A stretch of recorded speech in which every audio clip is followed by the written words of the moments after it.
بسم الله الرحمن الرحيم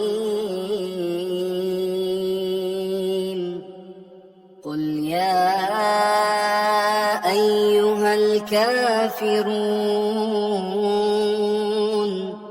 لا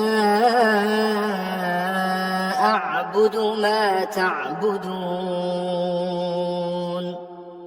ولا أنتم عابدون ما أعبد ولا